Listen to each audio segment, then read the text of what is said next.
day. Good morning and good afternoon. Welcome to another episode of Before Coffee. It is our Good Tuesday News Day. Are you feeling positive? Well, maybe the stories today will help you feel a little better about the world and the humanity and what direction it's trying to go. This is Before Coffee, the father and daughter comprehensive news of Planet Earth podcast, where we look up our stories 10 to 15 minutes before we've started, and we haven't had any caffeine. That's right, we've rolled out of bed just to give you these stories that you may not hear anywhere else, because we're giving you all the comprehensive news. Let's get into these headlines. Today on Before Coffee, the demand for London's air ambulance is at its highest ever. And elephants hate bees. Here's why that's good news for Kenyan farmers. The Dutch cabinet wants a much larger armed force. Defense must be continuously ready. And resurrection plants, the drought-resistant zombie plants that come back from the dead. Azuelo ceramic tiles reflect the Iberian Peninsula's history. And it's National Lobster Newberg Day, so get your lobster out and get going. It's March 25th, 2025 on Before Coffee.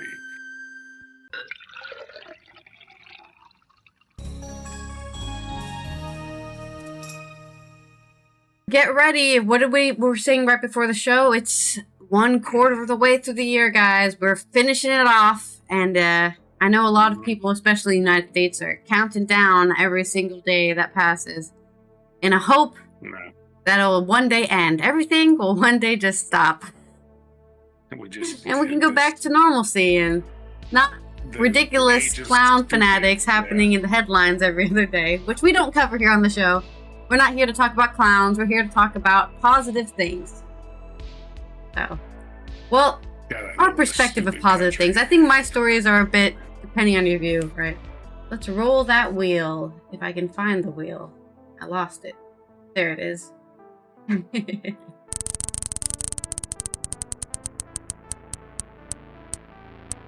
Okay, the wheel time. What do we got? Well, I hope you've got me a metaphor and a simile for air ambulances. Okay. This is from Victoria Cook on the BBC. The demand for London's air ambulance is at its highest ever level, according to the charity. And that's not to say, yeah, woohoo, people are getting injured, but more like, woohoo, yeah, we have faster reaction time to picking people up who need the ambulance. The service is said to help 2,058 patients in 2024, breaking its own records. The sobering figures highlight the ongoing urgent need for advanced pre-hospital care in the capital, the charity said. Yeah, London is a pretty big place, especially if you include Greater London. Right, so there's a lot of people out there who may not be able to get through the traffic to get to a hospital, so the ambulance can fly over all of that. It has launched a new 15-year plan which outlines how ongoing funding remains critical. London's air ambulance's advanced trauma care team said it was seeing an average of 6 patients a day, one more than the previous 5 a day average. In terms of treatment, the team said it was now performing open chest surgery on average once a week inside of the helicopter. It's like, we don't need to get you to a hospital. We'll just do it in the air. It also needs to give blood transfusion once every 36 hours and pain relief via intubation on average once each day. New figures show that assaults, road traffic collisions, and falls from heights remain the leading cause of critical injuries in London. The charity said last year it received the most calls from Tower Hamlets, Westminster, Lambeth, and Southwark. Following a successful 2-year fundraising campaign with a £15 million target, the service was able to buy 2 new helicopters which came to service last autumn. Probably also why their service is going to be increasing in the coming year, because now they have 2 more helicopters that they can use to help people. Jonathan Jenkins, the chief executive of London's air ambulance charity, said, "The people of this city came together to secure the future of our helicopter fleet. Now we ask for their continued support to ensure we remain at the forefront of saving lives and shaping global clinical practices." He said it was sobering to see how many people needed service in the capital last year, and that once again the numbers have risen from the previous year. 2,058 patients was not just a statistic to Mr. Jenkins. Behind this figure are people like us, with networks of friends, families, and loved ones who will all have been affected, he said. We know the trauma never stops, but neither do we. Call us Trauma Team. That's a different universe. London's air ambulance said a new 15-year plan outlined how ongoing funding remained critical to maintaining the cutting-edge skills, technology, and resources that enable the team to deliver pioneering trauma care. The charity said the new strategy focused on using its medics' expert skill to deliver the best possible outcomes of patients and their families. It said this could mean saving a life, protecting an injured brain, or providing opportunity for loved ones to say goodbye. Dr. Tom Hurst, the charity's medical director, said, "Every patient we treat is facing one of the worst moments of their life. Our new vision places hope on the center of our work. Hope that our intervention will give each patient the best possible chance of survival and recovery. Because the faster you can help them, the more likely they will be alive, depending on the injury, right? You can get to them as quickly as possible." He added the latest figures reaffirmed the need for the service. So, what does this air ambulance do? Well, it's pretty obvious, but we'll go over that anyways. It tends to London's most critically injured patients using helicopters and rapid response cars. Advanced trauma teams perform life-saving procedures usually found in the emergency department on scene. The registered charity relies on donations and requires a £17 million a year to operate. Medical staff are provided by NHS, but the helicopters and support staff are paid through donations. So if you find yourself a little extra cash, go ahead and head over to London's air ambulance and give them a little bit, even a little bit helps to get that 17 million operation cost, because it does take a lot to run some helicopters and, fly around saving lives. So here's your positive news from London. They're like angels from the air, descending upon us, poor victims to help us. There's your metaphor. Oh, yeah. Oh, I should do this, right?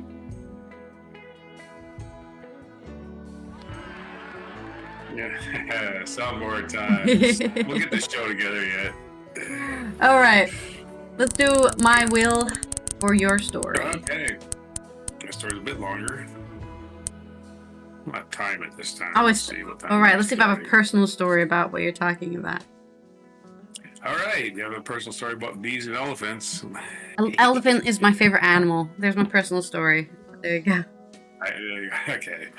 This is from the BBC.com. Gennaro Tama. Elephants hate bees, and that's why that's good news for Kenyan farmers, says the headlines. Farmers are turning bees into unexpected helpers to keep elephants off their crops. Around the world, the spreading farmland is increasingly overlapping with elephant habitats, often resulting in dangerous interactions as elephants roam over people's crops. But in Kenya, after decades of investigation, researchers have come up with a simple but ingenious solution to deter elephants. Strings of beehive fences. That's right. Inspired by long-time local knowledge of elephants' dislike for beehives, these buzzing barriers are offering a gentle but effective way of de-escalating the sometimes violent interactions between farmers and elephants, and they are now spreading across the world from Mozambique to Thailand, or at least the places that have elephants. Most countries don't have elephants.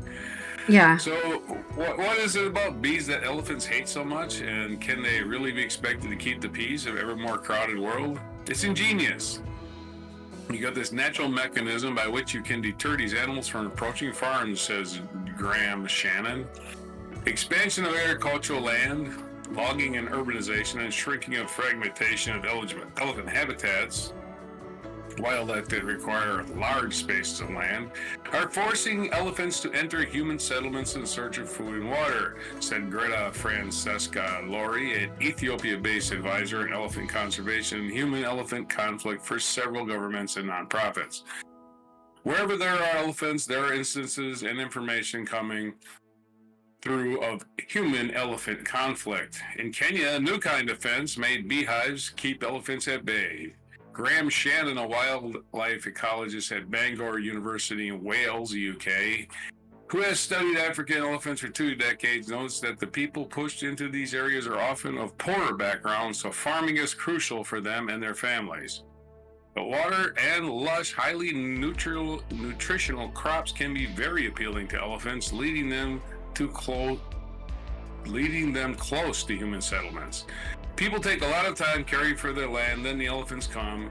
When you have planted the crops and are almost mature, says Emmanuel Mwaba, a farmer who lives in In Wakoma, Kenya, a village at the front line of human-elephant conflict, the elephants come there and everything's gone. Some of us rely on crops for subsistence, says Mwaba.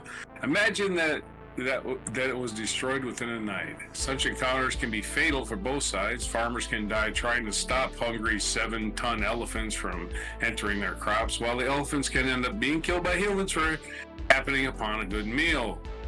To prevent these conflicts, scientists and locals have spent decades testing a variety of solutions to deter elephants, from electric fences, watchtowers, and solar spotlights to chilly greased bricks and smelly elephant repellents, and even simply using noises to scare the elephants, all with their pros and cons. But using bees to scare away elephants has emerged as a particularly promising and efficient tool, combining effective deterrence with a host of other benefits for farmers. We started with 2 beehive fences. Now there are 700 hives covering 3 villages. It's a good thing for the community right now, Emmanuel Mwaba says.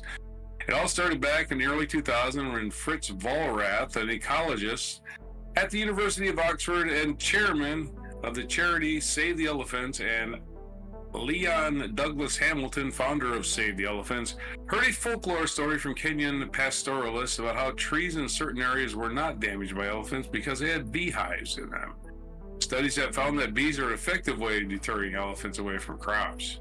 Inspired by the tale, Vollrath and Douglas Hamilton began working with Lucy King, a coexistence director of Save the Elephants, to investigate scientifically whether bees could really scare away the giant pachyderms. By 2007, their research had led them to conclude that elephants not only stay away from trees containing beehives of wild African honeybees, but also rumble to each other to tell each other to stay away, King says. We know they can get stung, and we know they never forget. The old wives' tale about elephants never forgetting.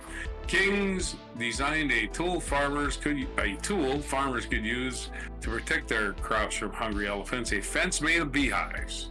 She first tested the idea in 2008 in the community of Lake Kipia, Kenya, which suffered from regular elephant crop raids. The fence goes all around the farm, with hives placed every 10 meters between 2 posts. Lured in with natural attractants such as beeswax and lemongrass oil, African honeybees naturally colonize the beehives. For 1 acre of farmland, you need 24 beehives, King says. However, just 12 of these are real.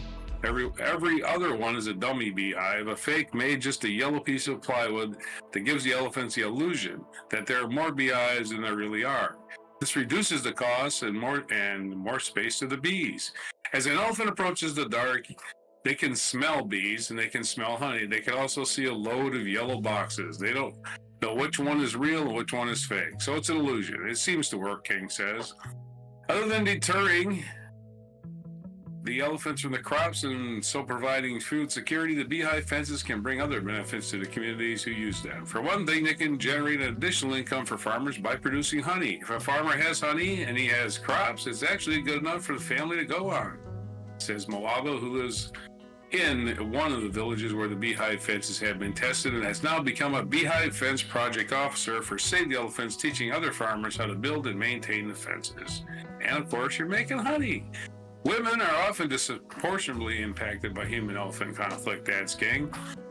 It's often women who work in the farms and need to scare the elephants away, risking injury. For them, feeling more empowered in their situations means they can actually get on with the job of looking after the household, maybe going back to school, maybe making sure they have time to do other things. Over the years, King and other researchers have collected a body of evidence about the efficiency of beehive fences in Kenya, and today the fences are being tried and studied in dozens of other countries, including Tanzania, Mozambique, and Sri Lanka. Proof of the method's efficiency also comes from Thailand, another country where human-elephant conflict is an everyday issue. In 2024, King and her other colleagues published a long-term study that analyzed the effectiveness of beehive fences over 9 years in 2 small villages in southern Kenya, Moatambiti and Koma, where Emmanuel Mwaba lives. These communities are highly reliant on crops such as cabbage and maize. They attract the many elephants that cross between east and west side of Tsavo National Park, which hosts around 15,000 elephants, the largest population in Kenya. The researchers worked in close contact with locals, installing and collecting data on the beehive fences. Out of almost 4,000 elephants which approached the beehive fences, 75% of them were deterred by the fences, the study found. The farmers also made $2,250 from selling honey. So there's your good news. Yeah. It goes on for a little bit more, but it's promising. And of course, everybody likes elephants. We don't want to kill the elephants. There are only that many in the animals. world. Yeah, and they're huge and they're easy to keep track of. So, they leave those big prints in the ground, yeah. Elephant path, right. That's what they're named after, you know? Yeah, and elephants are one of the reasons if you camp in Africa, do not camp on the ground. No, they will step on you. They'll just step on you and just keep right on a rolling like you weren't even there. Anyway. Well, I mean, I guess my personal story about elephants is that elephants are my favorite animal, and they are not just uniquely given a great memory, but they're uniquely empathetic, right? They actually care. So I was just thinking a joke to myself, which is, why don't they just ask the elephants to not do that? Hey guys, can you stop eating our cabbages? They got big ears. They should be able to hear you. Yeah, sorry, guys. I didn't realize you guys ate those to live. Yeah, we also need to eat. I know it's a crazy concept, but humans also need to eat. So, elephants are thinking, isn't it neat the way them squeaky little creatures plant crops for us every year? And we just they're always there too. We can always find them. It's like a cabbage garden or something. They're squeaky little voices. They're so cute. Anyway. But yeah, I love elephants. It's my favorite animal of all time. Nothing beats an elephant. One of our largest mammals on the planet, at least the largest on the land. Because whales are the largest on the planet. Shame on you. Shame on you. I'm always on the elephant side. Yeah. Sorry. I love elephants. If I was a farmer in Africa or Thailand or India or somewhere, I would feel different about it. But yeah. All right, you're going to have to give me a bad pun for news about armed forces. That should be easy. I already gave a pun right there. This is coming out of NOS and the Netherlands, where the government wants an armed force that is more than twice as large as the current one, from 70,000 to 200,000 people. But in order to increase the armed force, the government will also send a survey to all young people who are called up at the age of 17 to make them enthusiastic about defense. Oh, you want to live? I mean, if I was going to make the argument, right? If you talk to any Dutch person who's young and hasn't experienced anything in the world, they'll say, the Netherlands sucks. It's boring, right? That's the reason they think that their country sucks, because it's boring. Which is the worst reason to have, like, I'm not a nationalist person. I'm not patriotic, but just like, it's boring, so the country sucks. That's a very huge, line you're drawing. So just tell them, hey, if you join the defense force, it won't be boring anymore. It'll be very exciting. The survey is still voluntary, but could eventually become mandatory, and defense could also attach consequences to it, such as the obligation to have an interview or undergo a medical examination. In the current scenarios, attendance remains voluntary. In addition, there should be more reservists who can work for defense in addition to their daily work and who can be called up.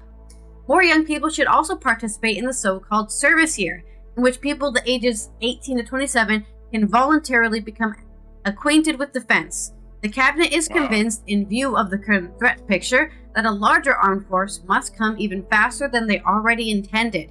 Earlier, there were talks of an increase to 100,000 people, but at the end of last week, it became clear that that number would have to be adjusted upwards. So, these plans, in a letter from the State Secretary Tunman Bay, which is the farmers' government, to the House of Representatives, both Townman and Prime Minister Schoof emphasized that there will be no new military service. Despite critical voices, Townman firmly believes that it can be done on a voluntary basis. I mean, I hope so. They're not going to do a draft, is what they're saying. Some steps such as survey could become mandatory later. The service year will certainly not be, according to Town Man. When asked in which extreme scenario that could change, he said that is not the case now, but that it could be if everything that is being done now really does not help and the Russians are at the door. And you better start training them quickly. According to Town Man, defense is facing a huge change. Where we used to focus on missions, we now have to grow into being constantly ready. The threat to Europe and the Netherlands is serious, and it is becoming increasingly unsafe. The Netherlands and Europe have to stand on their own 2 feet, for which we not only need more resources and equipment, but also many more people. That those are definitely there. The reservists can come from hospitals, security, or emergency services, for example. By training them, they can be deployed functionally. Young people could work in a unit for a year during their service year, where resilience training is also high on the agenda. Town Man is convinced that many young people can stay in defense after that. Some rules may also be more flexible. People with color blindness or food allergies can also be deployed, Gardner said. Everyone is welcome, except for me.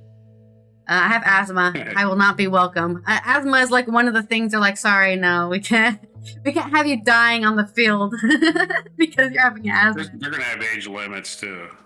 Yeah. Well, I think I'm still, no, maybe not, because I'm 31 now, and I'm a woman too. They're like, go make some babies or something.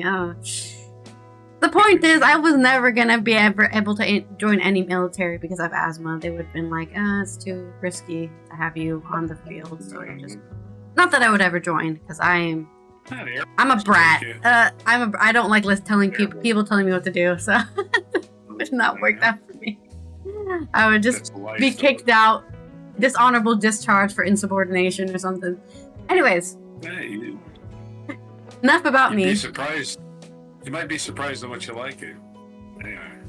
The ambition is to have armed forces organized in a so-called peace organization and war organization by 2027. The letter to the House of Representatives speaks of perhaps the biggest change that the defense has faced since the suspension of compulsory military service and the transition to a professional army.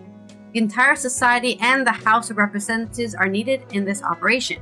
That is why there will be a major campaign that must involve society and the urgency of the task that is being faced.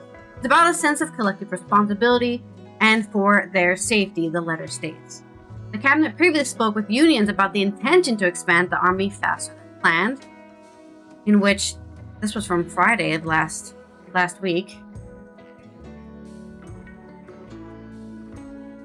they were thinking of doing the Swedish model to increase their numbers. Some 75,000 people work for the Ministry of Defense. In addition to professional soldiers and non-military personnel, the Netherlands has another 8,000 reservists. They can be called upon when necessary. Some of them can perform military tasks, for example, when they have to go abroad, and the rest are civilian functions. To recruit soldiers, the State Secretary looks to Sweden. There, 17-year-olds are required to complete an extensive survey about their skills, motivations, and affinity with defense. So this is more detail about what that survey is, and that they would have to do it. Right now, it's not mandatory, right? That's what they're saying. The survey where they answer these questions, not mandatory. You can take it voluntarily at 17 to 27. But if, I don't know, Poland gets invaded by Russia, it might become mandatory, right? Oh, we need to get people in here now. Some of them are personally called up for mandatory physical and mental tests. The best candidates are then selected from the group. This year, 110 Swedish youngsters born in 2007 will take part in the survey. For the test day, 30,000 will be called up, of whom 8,500 will be selected. By comparison, in the Netherlands, more than 180,000 children were born in 2007. If the model is successful here, it will result in many new people for the armed forces. Remember, the Netherlands is one of the most, what is the word I'm trying to think of? Population dense countries in Europe, okay? So it may be a small country, but it's a very dense country. There's still a lot of people living here. So, yeah, they even have more people than Sweden would have in 2007. So, That's why they're looking at changing how they recruit people. But for now, it's not mandatory. So they don't mandatorily force anybody to take the survey. But we'll see what's going to happen, I guess, by 2027 when they want to boost their numbers and they maybe won't have enough numbers. right? Mm-hmm. Oh, we wanted to be, what was it again? 200,000 people. And if they don't have that by 2027, they might make it mandatory so that they can finally get that number that they want, active service members. But yeah, I'm still convinced that the best way to recruit anybody into the defense, the Dutch defense, is to, hey, you think life's boring, just go join the military. It's it can be boring. You know, there's a lot of grunt work they make you do, like go pack these boxes, then take the stuff out of the boxes, then pack the boxes again. But for the most part, right, yeah. You don't want the military to be an exciting place, I guess, because then you're probably in a live conflict. So we'll see how that goes, and that's my story. Okay. Well, I have a very punny joke. Punny joke. Where do the Dutch keep their arnies? Where? In their sleeveys. The sleeveys? Funny joke. The Dutchies.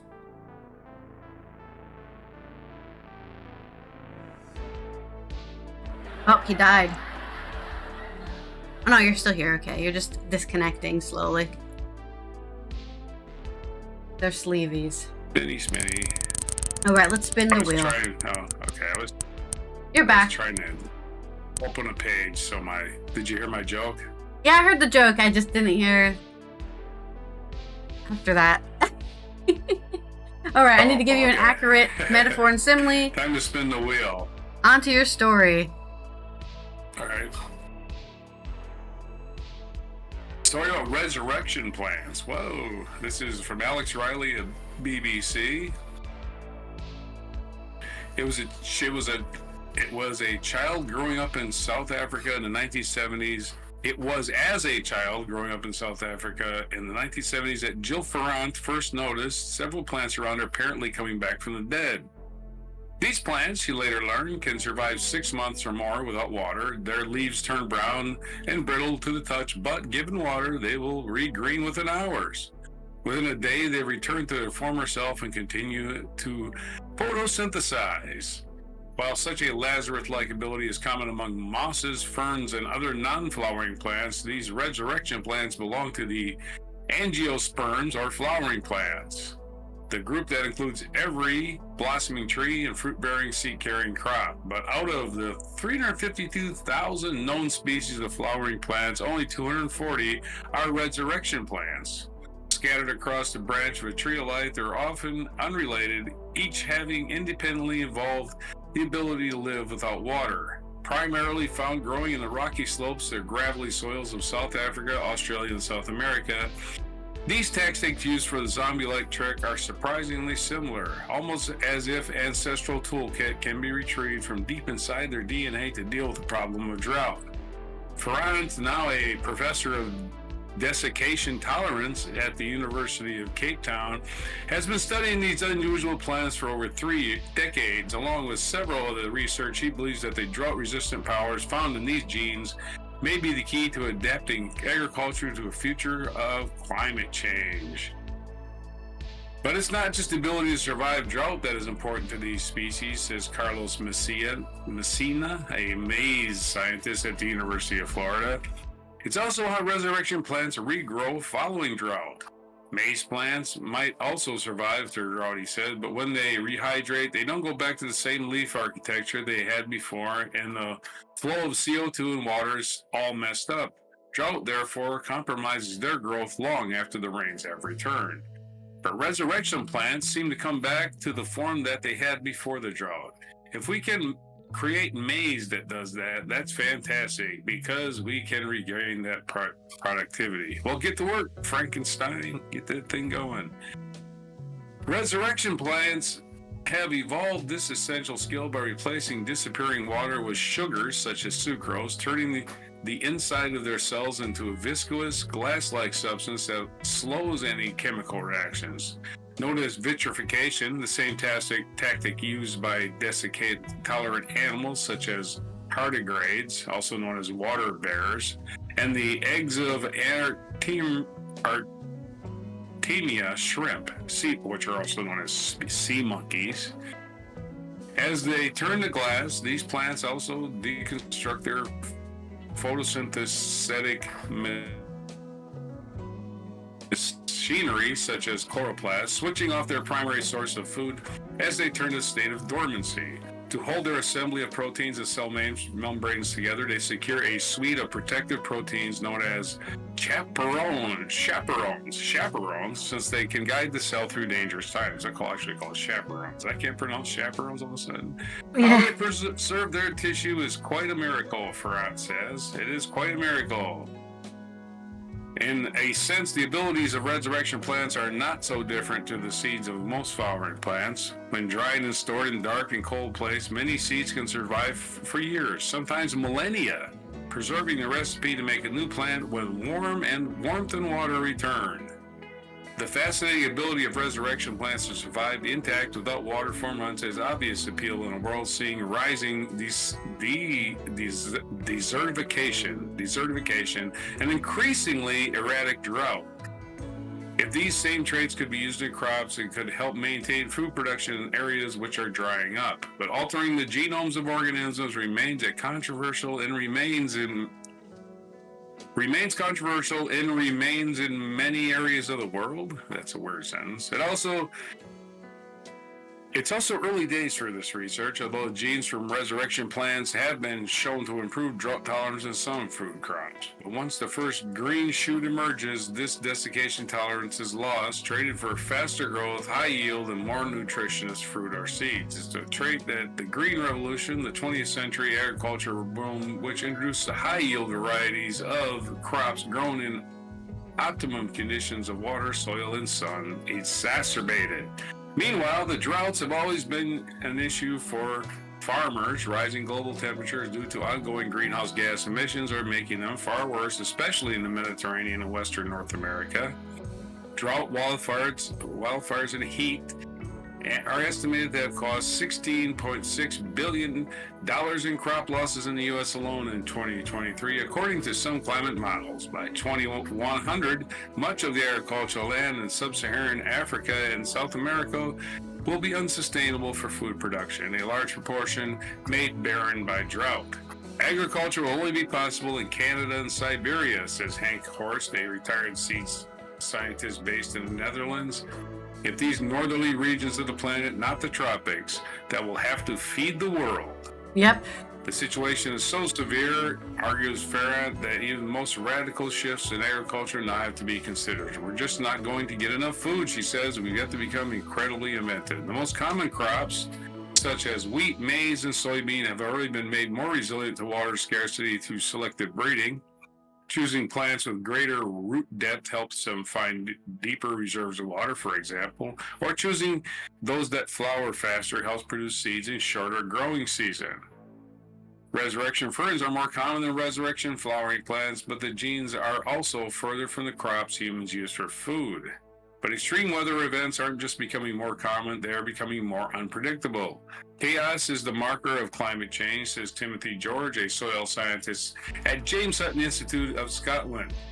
There's just much more variability. Periods without water occurring out of the blue, known as flash droughts, are becoming more common, as are droughts that occur during months of the year once guaranteed rain and mild conditions. That means that avoiding drought may stop being possible. That's why Ferrat and other scientists are investigating whether they can find a way to recreate the remarkable desiccation tolerance of resurrection plants and ordinary food crops. To introduce such talents to rice, maize, and wheat was long thought to require the use of transgenic genetic modification, introducing DNA into their genome of distant relatives in the plant kingdom.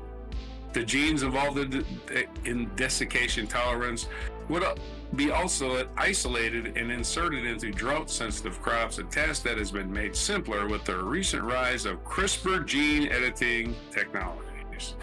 This goes on for quite a while, but it's good news that they're trying to find a way to make regular crops that we eat more drought tolerant, or perhaps we just find a plant that's drought tolerant that we can make flour out of. It is high in protein, all that fun stuff. I'm So thinking there's your like story. I'm worried that for the most part, right, people are really attached to the plants they already have, right? Oh, but I love eating this. It's like, well, those plants might not survive the new oncoming climate that you may be living in. So yeah, it's good to know that they're trying to gene edit them, I guess, so that they're ready to adapt to the new environment they may have to survive in. But also, I'm feeling like we're gonna need to start eating bugs at some point. I don't know when it's gonna happen, but when it happens, I will be the first one going there. I told you so. I told you we're gonna be eating bugs. For me, it's a foregone conclusion that we're gonna be eating bugs. But anyways, gene editing plants is like securing our future with science. So there's your simile. Gotta secure that future. Right. All right. Let's clap. Let's do the soundboard. Yay, soundboard. Or is it? Soundboard the soundboard doesn't come up so easily. Yeah, they changed it. Okay.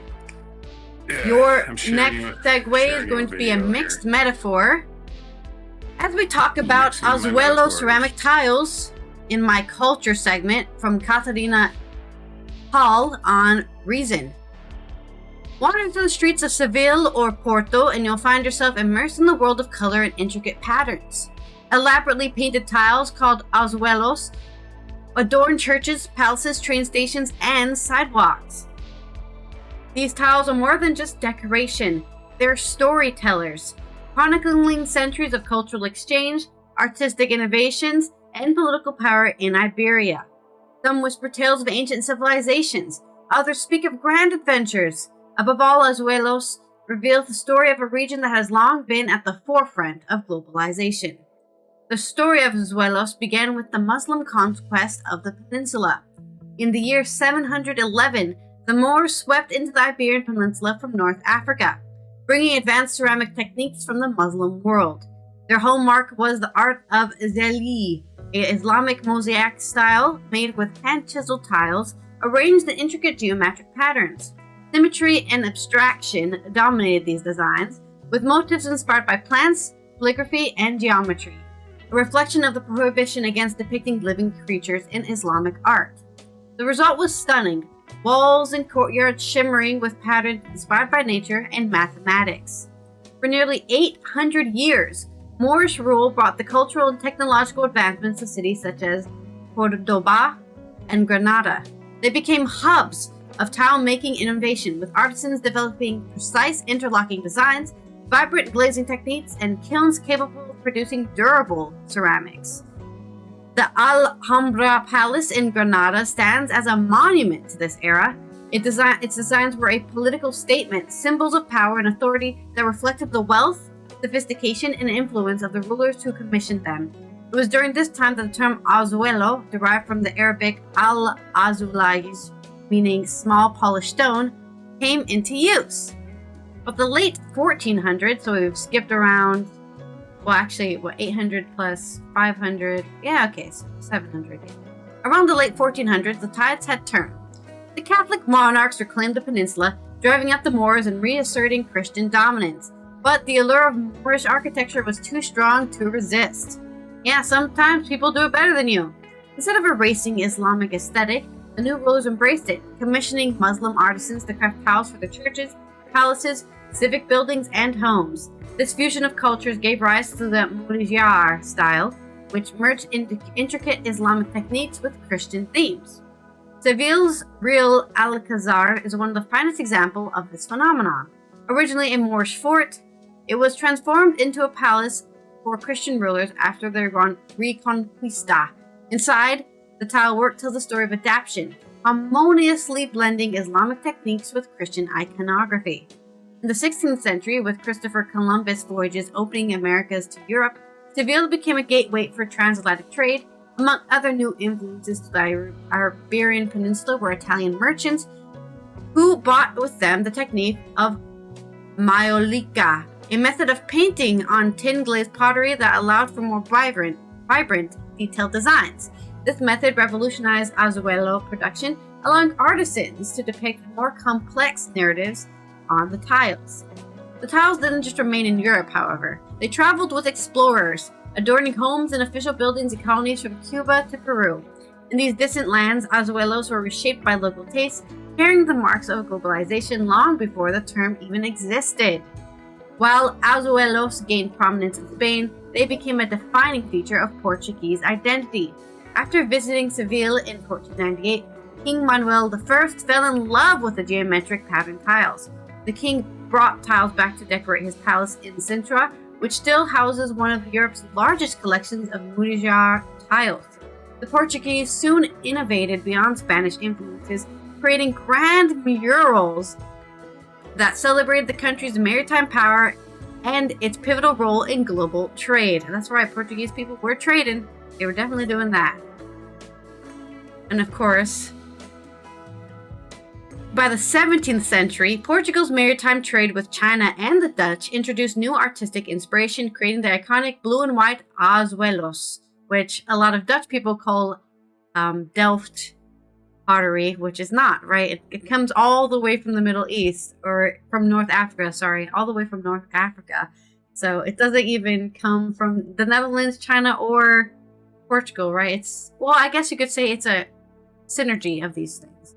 So you can't say anyone owns it. It belongs to the earth. That's who it belongs to, the earth. In the 18th and 19th century, advancements in industrial technology changed everything. Factories in Lisbon and Aveiro began mass-producing azuelos using molds and machine-printed patterns to reduce costs. What had once been a luxury reserved for churches and palaces became a common feature in middle-class homes and train stations. The tiles became everyday staple that they continue to carry their cultural heritage, preserving centuries of artistic traditions in their designs. Azuelos are more than art, they are history embedded in ceramics. It reminds us that globalization isn't a modern phenomenon. It's been shaping art, politics, and culture for centuries. Whether you're tracing the geometric patterns of Moorish Zalige in Granada, strolling through the tiled courtyards of Seville, or marveling at Lisbon's murals and train stations, each azuelo is a testament to the enduring connections between past, present, local, and global. And that is also why you shouldn't freak out. This is a normal thing humans do, okay? We synergize our things together, we elaborate on them, we improve them maybe in our own reflections of what we think is an improvement. And in another case, we mass produce them so that everyone can have it. Isn't that the human spirit? Everyone wants that. Let's give it to everyone and sell it to them for money. Capitalization. But yeah, I think it's a very great example of the beauty of globalization, how it's not always a bad thing when it happens. Yes. And my metaphor would be, the tiles, they're like a mosaic that tell a story of life, like a history of the world. And like histories, it can be, destroyed, what do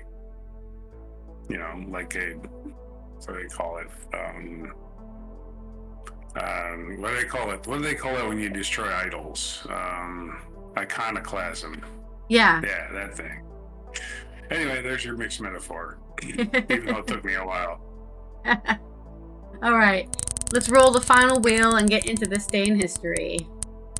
All right, this day in history. Let's get this day down. Another alliteration headline for this day. What am I supposed to alliterate? I have to choose one thing you say and alliterate it. That's basically what I do. It's a lot of birthdays today. All right. Then I already have my alliteration. It's Aretha Franklin's birthday. Sarah Jessica Parker's birthday. Happy birthday. And back in the midst of time, we're going back to the year 451.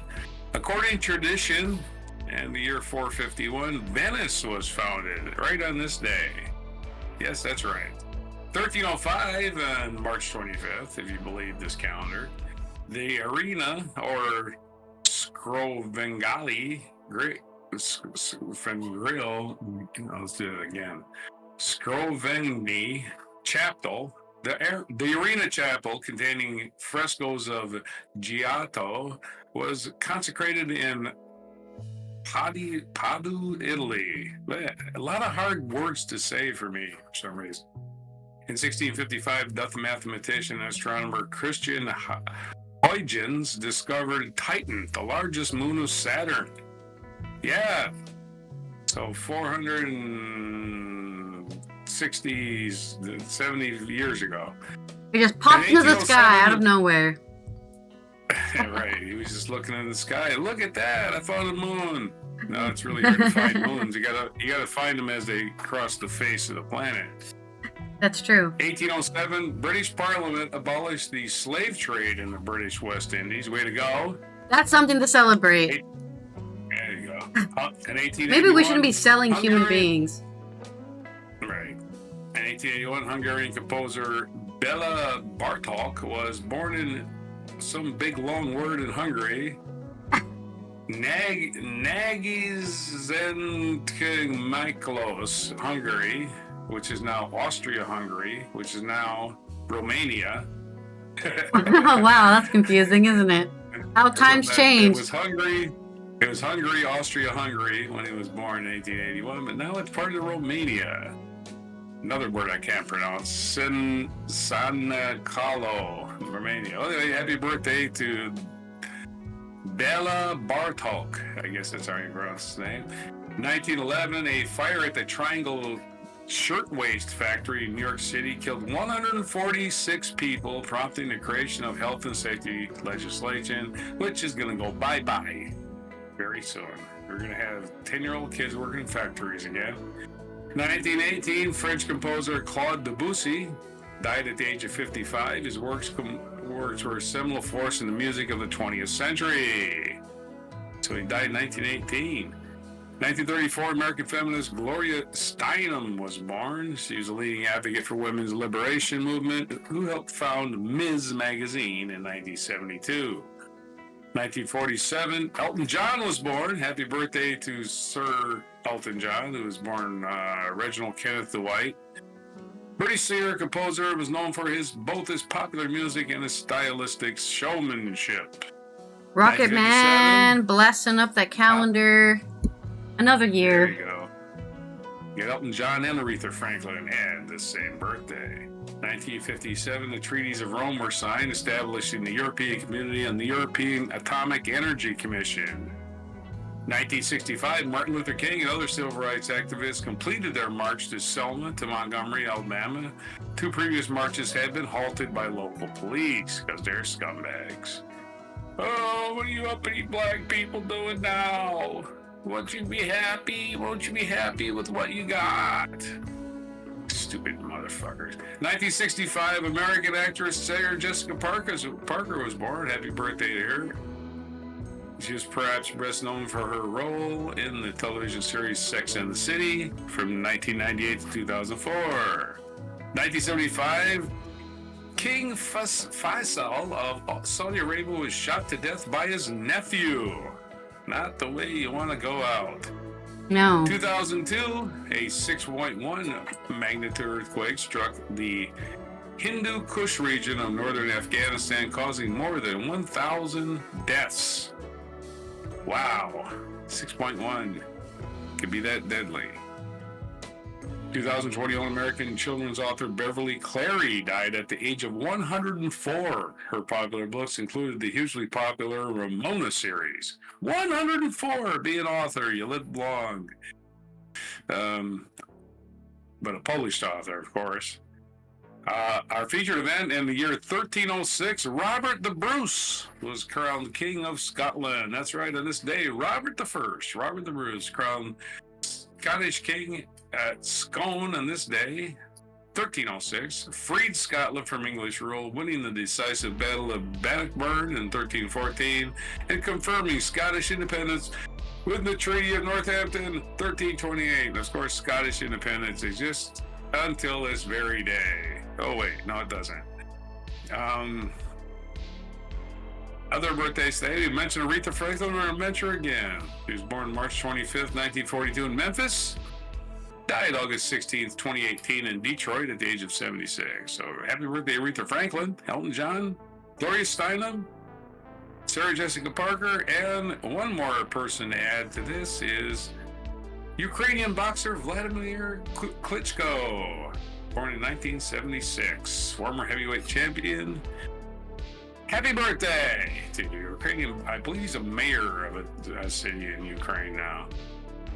But that's our birthdays, that's our stuff, that's our things. It's National Day calendar now. It's Tolkien Reading Day, so if you've got The Hobbit or Lord of the Rings or what's the other one called? He didn't write a lot, but the Malarian Tolkien book. Yeah, that one. And let's read them today. It's also an American. Yeah. Okay. Good luck. American All of them. Diabetes. Maybe just watch the movies. American Diabetes Association Alert Day, 4th Tuesday in March. So be alert to the American diabetes, not any other kinds, just the American diabetes. Just kidding. National Lobster Newberg Day. Lobster, which is in a big old like bread shell, like the bread bowl, and they got lobster on the inside. It's just a fancy way to prepare lobster. It doesn't taste any different. It just tastes like lobster. National Medal of Honor Day. So, you know, anybody that's won one of those, well, they're probably dead, because most people that win these medals are posthumous. National Equal Pay Day also today, which good luck with that one. It's going to be National Be Lucky You Have Any Money Day pretty soon, because our country's going to shit. So those are your days for today, your birthdays, your nonsense. It's supposed to be Positive Tuesday here, and you're like, and that's right. National Equal Pay Day. Yay, equal pay! The country isn't going to shit. All right. Okay, those are your days. That's everything for today. March 25th, 2025 on Before Lobster Newberg. it's a bountiful birthday bonanza. That's what it is. Right, there you go. Nice. Today. Also, I did not realize you sent me a video, so I need to. That's probably what you told me when you were disconnecting, and I didn't hear you, so I didn't know. It's fine. We're downloading it now. That's because YouTube gets my signal interrupted because of the videos. Yeah, that's probably what it was. Okay. Well, while I download that, it's also a UN international observance. Of course, we just mentioned that the UK abolished slave trade. So, of course, we are celebrating the International Day of Remembrance of Victims of Slavery in the Transatlantic Slave Trade. The transatlantic trade is enslaved millions of Africans, which operated between the 15th and late 19th century, involved a horrific trafficking of millions of women, men, and children, mostly from West Africa to the Americas. This forced displacement enriched imperial and other powers. It also gave rise to the false narratives of white supremacy and racial inferiority, which were used to justify this shameful practice of which continue to plague our societies today. It was so awful that we just can't get over it as the human race, right? It's scarred us in our souls. So today, give some care to people, especially those who are victims of that terrible practice of transatlantic slave trade. It's also International Day of Solidarity with detained and missing staff members. So, since the founding of the UN in 1945, hundreds of brave men and women have lost their lives in service.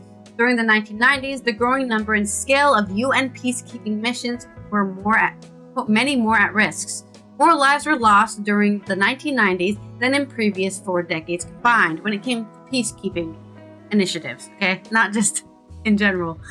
At that time, the awareness began to develop among member states and staff that more active the UN became in the future, the more it was going to be targeted.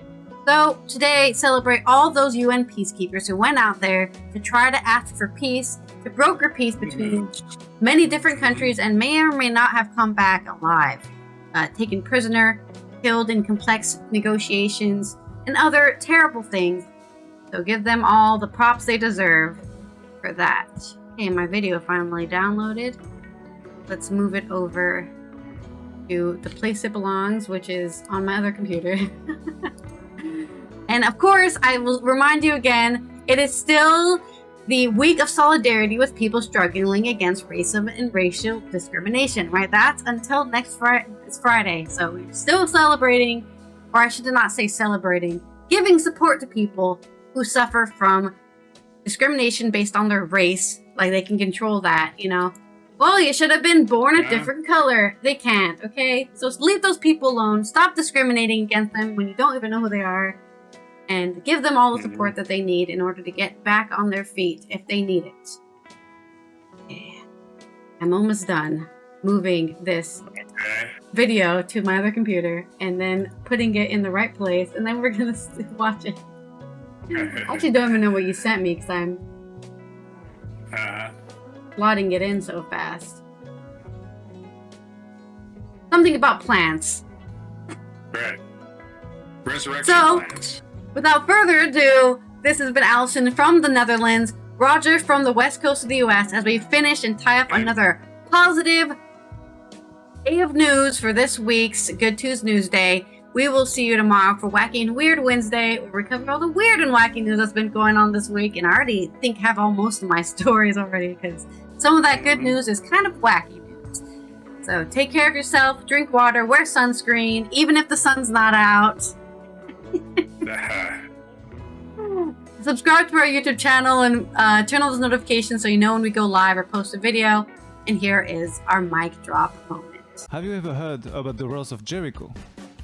This plant that can resurrect after being I've dry heard for about years this plant, in the yeah. desert. Sure you did, but Very are you cool. 100% sure you were dealing with the actual Rose of Jericho? It can be dead for does it like look this? Or days and like weeks, that? and then it just comes back. Here's the thing, you don't mix did up a whole bats and story birds about just it because today. they both fly, do you? Then Yeah, I you know. should not confuse Anaesthetica Eurochuntica and Selaginella lepidophilia. I know both are resurrection plants, tumbleweeds, expert in surviving in the desert, and The they are CRISPR, kind of this is called the the CRISPR same, genes. but They're only slicing one them in, is slicing the and true slicing. Rose of Rose. Jericho. Let me show you. Anaesthetica Eurochuntica is called the true Rose of Jericho, and the other one, I wonder, Selaginella, yeah. is called the false Rose of Jericho. And for Oh, good no, we're gonna reason, learn the differences, You will never okay. find Selaginella around Jericho. The true rose is from an area that actually includes Jericho. The false rose, comes from Central America. Not The quite Chihuahuan close neighbor, Desert. right? The true rose Anaesthetica is an angiosperm plant that belongs to the family of Brassicaceae. Wow, this is basically going a so cabbage. fast. While I don't even have the time to false digest rose, the information. Selaginella, is a Lycopodiopsidae, a primitive plant that is more or less The dinosaurs were halfway eating between it. moss and a fern. Look at the stems. Anaesthetica is branchy and wide-meshed, while Selaginella is stemmy and fine-meshed. In the plant world, they're as different as a bat and an eagle. Another thing that helps you to tell them apart, the true Rose Anaesthetica makes actual flowers to reproduce, looking just look, like ants. mustard flowers. The We're gonna false eat rose, those one day. Selaginella, makes sporangiums, a reproductive structure typical of ancient plants like mosses or ferns. Oh, it uses FYI, spores. the Oh, true that's so Rose cool. Anaesthetica Like a responds mushroom. to Rose of Jericho, Marion's flower, flowers of Saint Mary, Saint Mary's flower, white mustard flower. The false Everyone rose, knows Saint Selaginella, Mary was has the cooler name though. False Rose of saint Jericho, of resurrection, flower I stone, guess. I don't know. Resurrection plant, resurrection moss, siempre viva, stone flower, doladea. There's so and many names for this, yeah. Dinosaur plant. Dinosaur By the way, If you want plant. to know more about That's my favorite Selaginella, name. and I'm an so expert now now. you're an expert Yeah. at recognizing. I'm an resurrection expert at plants. something. That was so much share your information. knowledge. Give Stay me some tuned of for the those next and- video. Learn about and plants. have a great day. Resurrection flop. Yeah, that turn into rocks, and then they aren't rocks anymore.